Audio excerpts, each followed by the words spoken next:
Hello, viewers. Today is Thursday, October 17th, 2024. I'm here to share my thoughts and opinions on the US presidential elections 2024.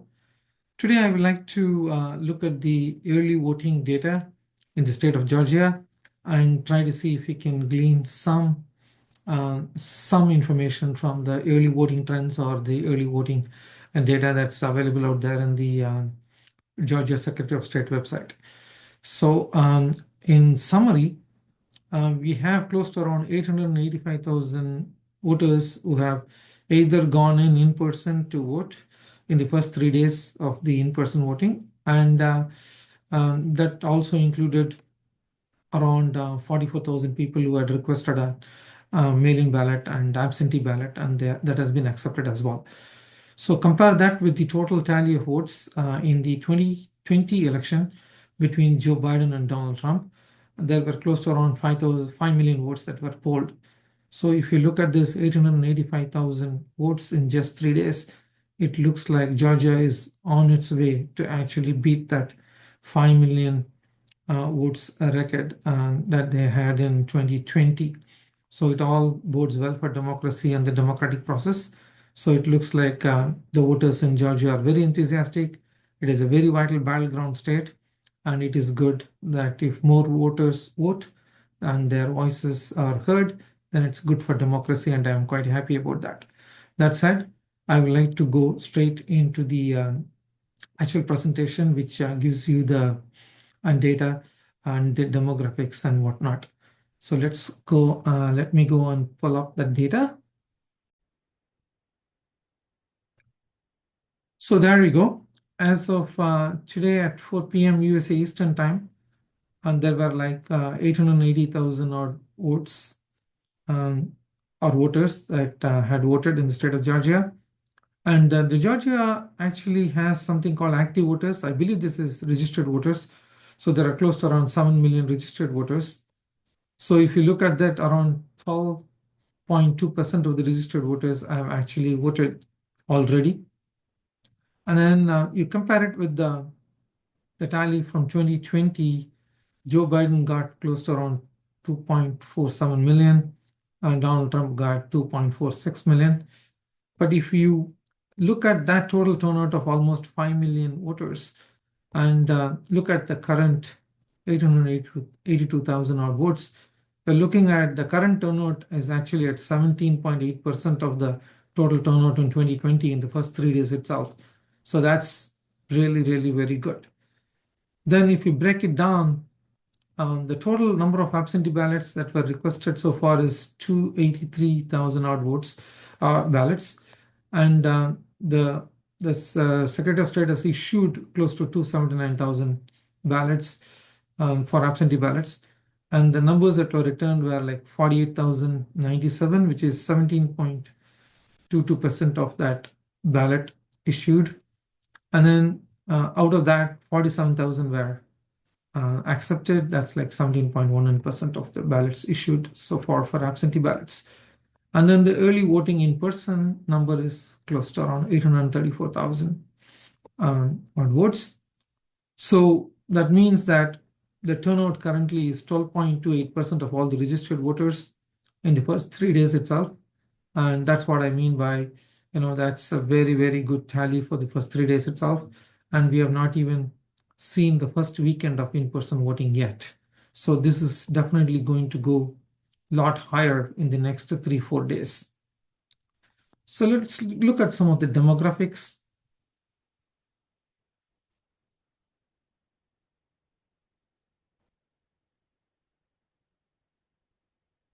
So in terms of gender, there are like, out of those voters who have voted early, 55.8% of them were female and 44% were male. And if you look at it by race, around 69% of those voters were white, 22% of the voters were black, around 1% Hispanic, around close to 1% of Asian Americans, and American Indians are close to 0.3%, and the other unknown race is like 7.38%. So if we look at this, the Democrats need to look at this on a daily basis. In my view, this should hit 30% or so for them to be relatively comfortable to say that they are hitting their mark. So we have to watch out and see if this is going to go up to probably 30%. Then if you look at from the Donald Trump perspective, he must be very happy about this percentage of white voters that are participating so far. Not only that, if you dig deep into county-wise data, it looks like, I did an initial analysis, it looks like the votes are coming in from the counties that Donald Trump won by a huge margin, and they are actually coming in at a better than an average turnout. The average turnout is 12.28% when you look at the total number of votes versus how many votes have been polled so far. But some of the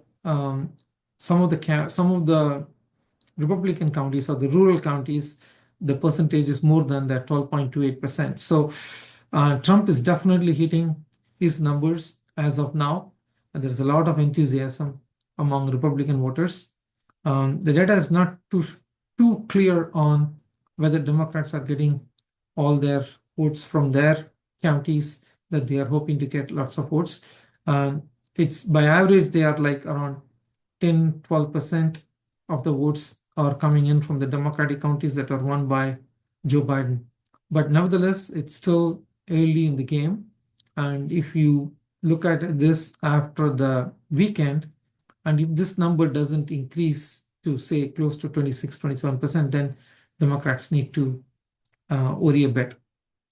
But then you look at this, and this is the participation rate by race. By that, what I mean is the total number of white voters in the state of Georgia is 3.6 million. Out of that, around 611,000 white voters have voted already, and that's like 16.95% of the total number of white registered voters in the state of Georgia. That's a very good number. And then you look at the black voters, there are like 2,077,000 odd voters in the state of Georgia, out of which around 194,000 people have voted so far, and they are at 9.3% of the total number of 2 million. So this will increase definitely over the weekend. That's what I believe. We have to keep an eye out for this number as well. But if you look at this number in Georgia, Trump is doing what he needs to do. And then if you look at Hispanics, they traditionally do not vote early. Their numbers are not that great. And the same thing with Asian Americans, even though the Asian Americans generally tend to vote early as well. So we need to watch out for this number after the weekend. And the American Indians as well, they don't generally vote early. So their numbers are also lagging because of that. And there are close to 740,000 odd voters who had mentioned other or unknown in their race. So they, out of which around 65,000 have voted already. That's like 8.78% of their total 741,000 votes. So what does this give us? The first number, female versus male, if Kamala Harris is going to have a huge gender gap, especially in the state of Georgia, this number is going to be really good for her if this continues. And she gets at around 54-46 is the actual composition in terms of gender at the end of this whole process. Then Kamala Harris will be very, very happy if it gets to that point. On the other hand, if this is only 52-48 in terms of gender or 51-49, then I think it's going to be a lot closer. But nevertheless, if you look at these numbers and if you look at the enthusiasm among the voters, it looks like this is going to be a very, very close race. It's still very early, and I'm very, very happy that the voter participation is high. And I hope that this continues for the next 4 or 5 days so that they hit close to around 30 to 40% of the registered voters in the first 1 week of early voting itself. That will be a big voter participation in the state of Georgia, and that will be really, really good for democracy from my perspective. So let's keep an eye out of this for this, and I'm going to do an analysis based on the county. I did do some initial analysis, and that's why I was able to say that out of these early votes, some of them are coming very strongly from the counties that Donald Trump won. Still, the Democrats are also meeting their numbers in Fulton and DeKalb and other counties as well. But still, I think the weekend is going to be the key. And if I do an analysis on Monday, we'll get a much better picture. So that's it from the early voting data for the state of Georgia. And before I go, I just want to reiterate that if you guys have not yet voted and early voting is available in your state, please go ahead and vote. And if you don't have the early voting facility, please vote on November 5th. And it's very important that you participate in the democratic process. It doesn't matter which party do you vote for. And that's it for me today. I'll come back to you with a different episode tomorrow. Till then, take care.